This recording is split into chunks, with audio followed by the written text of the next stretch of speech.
Bonjour les enfants et bienvenue dans une nouvelle vidéo.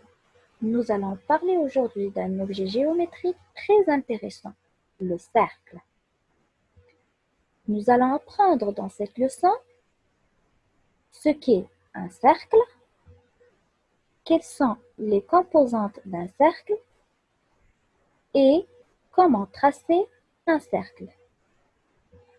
Commençons par définir le cercle. Traçons un point que l'on appellera O.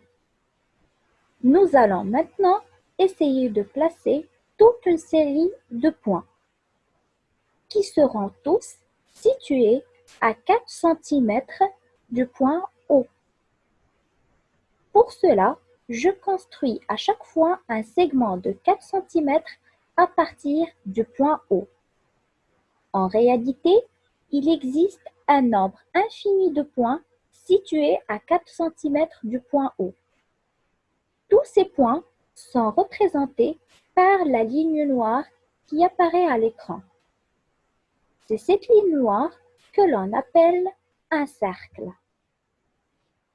Donc, un cercle, c'est l'ensemble des points situés à la même distance du centre O. De quoi est composé un cercle? Un cercle de centre O est composé d'un rayon.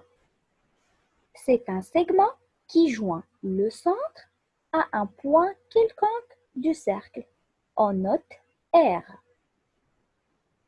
Il y a aussi un diamètre. C'est un segment qui joint deux points du cercle en passant par le centre. On note D. Notez bien que le diamètre est le double de rayon.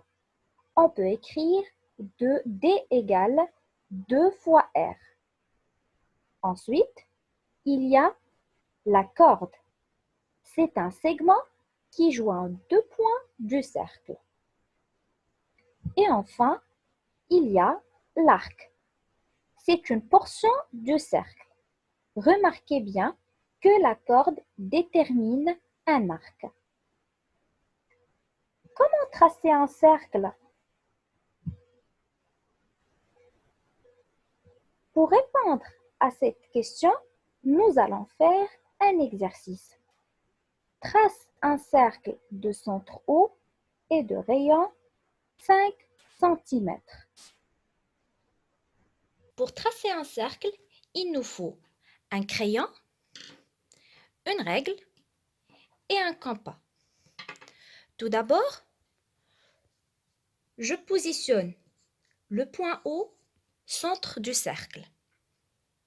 Ensuite, je prends la règle et le compas. Je place la pointe du compas sur le zéro de la règle. Puis, j'ouvre mon compas jusqu'à que mon crayon pointe sur la graduation 5. Pourquoi 5? Parce que le rayon de ce cercle est de 5 cm.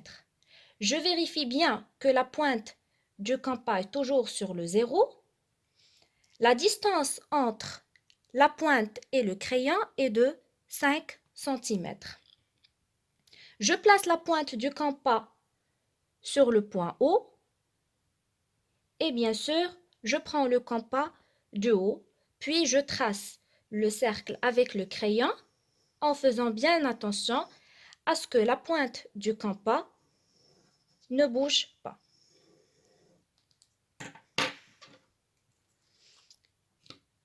Et je trace le rayon de ce cercle qui a une mesure de 5 cm. J'espère que vous avez bien compris la leçon d'aujourd'hui. À très bientôt.